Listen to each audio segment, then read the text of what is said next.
Welcome back, my dear friends. My dear friends, let's continue Ode to the West Wind.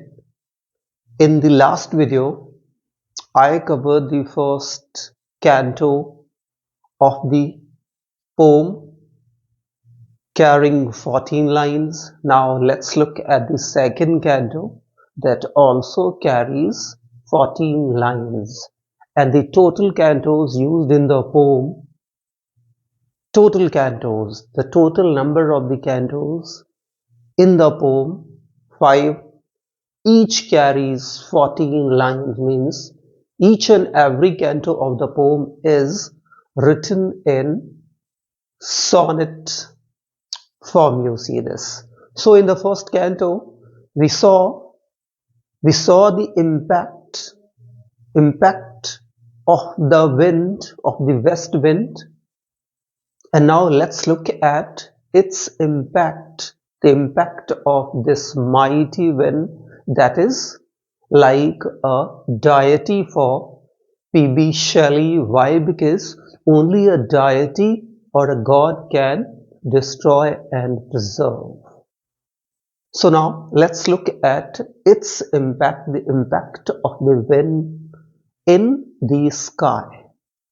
How does it cause lots of commotion and lots of complication in the sky? Now let's look at thou. Thou means wind, on whose stream current or flow mid the steep sharp skies commotion, a great disturbing kind of noise, loose clouds like earth's decaying leaves. So see here in the second line of this second canto, leaves are actually just loose clouds, like loose clouds are compared to the decaying leaves on the earth. How are how how are these just clouds? How are these clouds just dispersed? You can say that. How are they made to drift or move? So he says that loose clouds like earth's decaying leaves. So clouds are straightway compared to leaves using words like. It means simile is used, are shed. So how? Just like the leaves just that the wind actually just plucks or breaks from the branches of the tree on the earth, in the same manner this disturbs, or you can say that makes the patches of the cloud actually move on its current in the sky. So just like on the earth, leaves are seen flying, leaves are seen running away. In the same manner in the sky, the clouds are seen drifting and moving on the current of the wind in the sky. See, shook from the tangled means you can say just intertwined, just boughs means branches of heaven and ocean. So see the use of metaphor, or see the visual imagery used by the poet in here in this canto, how the heaven means the sky and ocean are imagined as a mighty tree, and the clouds as the leaves. So just as the leaves on the ground on the earth are seen flying the moment the wind arrives, in the same manner the moment the wind makes its way through the sky, what does happen? The mass of the clouds are badly just broken into a small one, and they are seen drifting and moving. just as the leaves on the earth are seen drifting or moving or flying, as if the wind is, as if the wind were a magician or an enchanter, and the leaves are, and the leaves were ghost, spectre. So see the beautiful just imagery used in the line. On the blue surface of thine, thine means your, means wind, airy means in the air, surge speed of movement of the wind upwards, like the bright hair. Again, see the beautiful use of simile again, making comparison between the clouds and the just long uplifted just a hair from the head of some fierce, very lethal or dangerous, mannered or female, or managed by the female followers or worshippers of god of wine, that is Bacchus.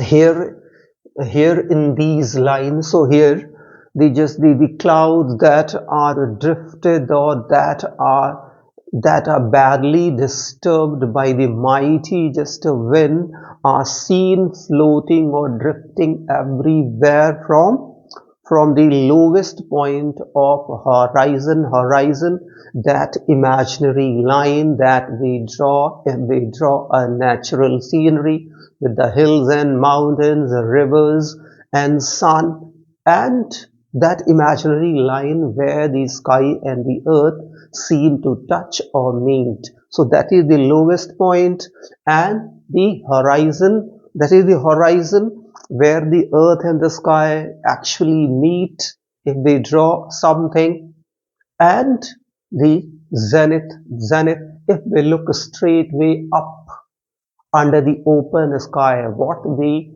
just above our head we look up, that is the highest point of the sky, that is zenith. So he says that these loose clouds are seen floating or moving or drifting almost everywhere in a very deadly or in a very horrible form, just like the long hair lifted from the head of those female followers of god of wine, Bacchus.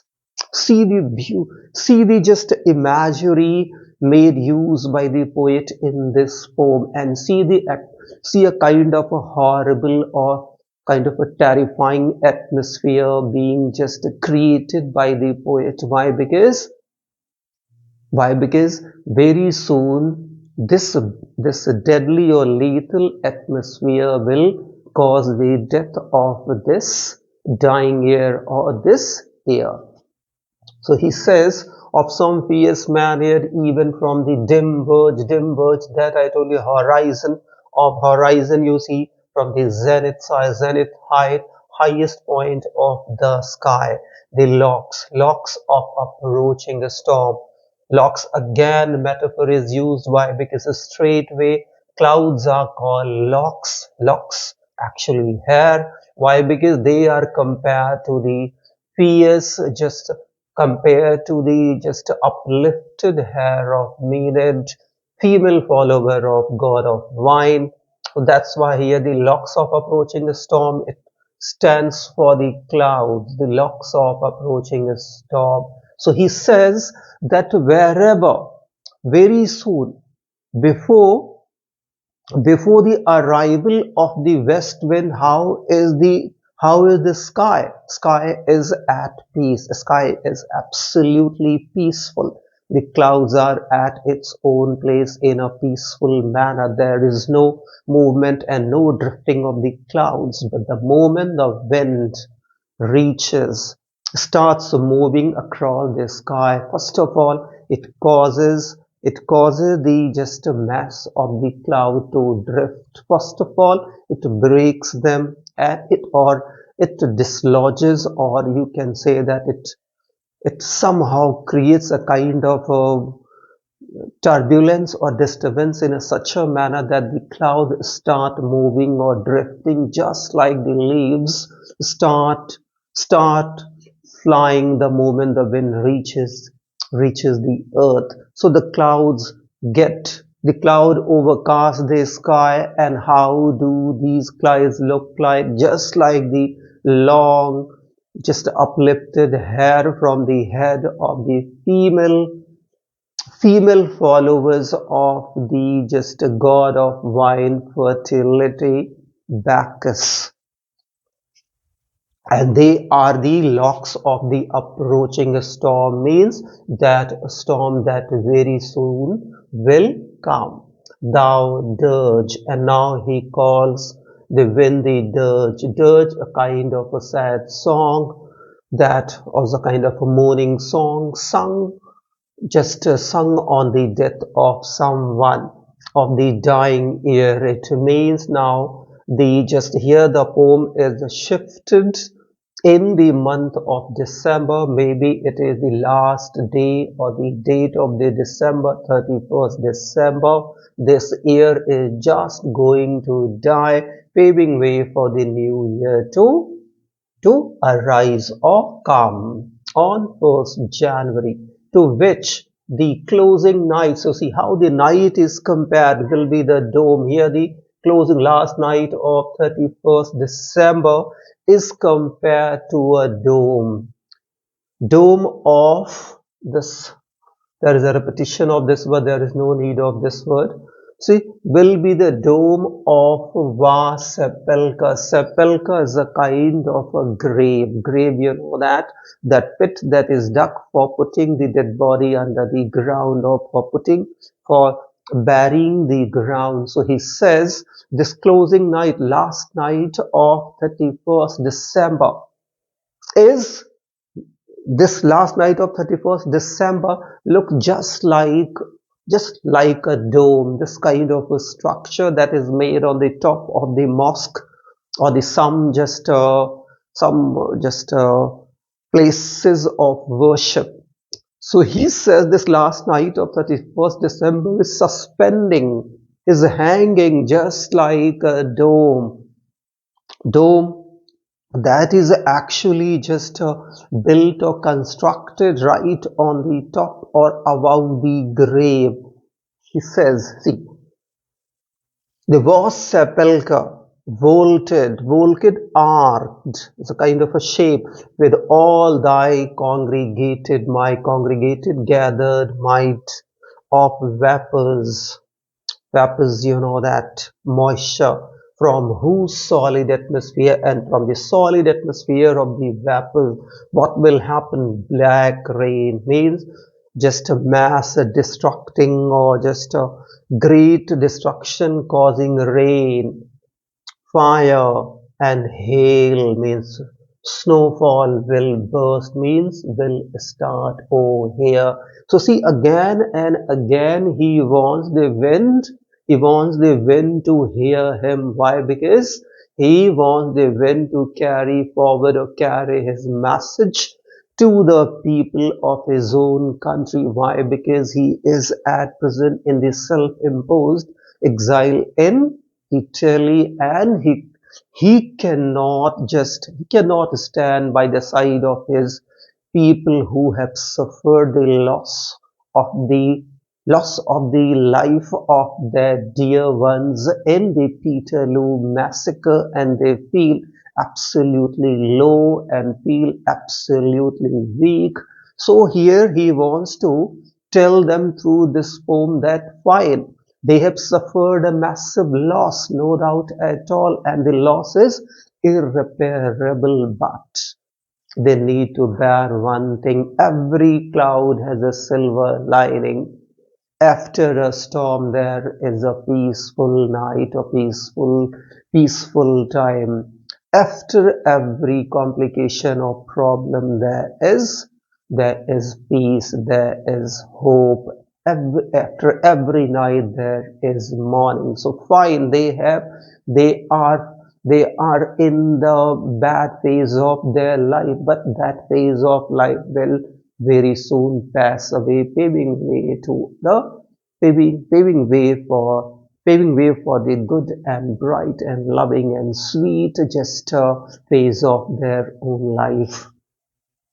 So see, I hope my dear learners, just this second canto would also have become absolutely clear to you. In this very particular canto, the poet is simply and simply just showing the impact of the power of the wind in the sky. How does it actually, you can say this, dis, disperse the cloud, and how does it make the cloud move or make the cloud drift, and how does it create a kind of a solid atmosphere, particularly for the lightning, particularly for flashing of the lightning, and after that it causes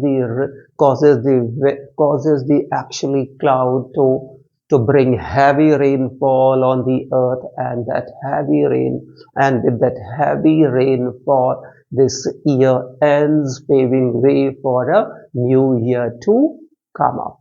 So with this, I'll stop here. I hope that this explanation of mine will help you understand the second part of this poem in a much better way. Provided that you have some complication, do feel absolutely free and do let me know. That's it in this video, my dear learners.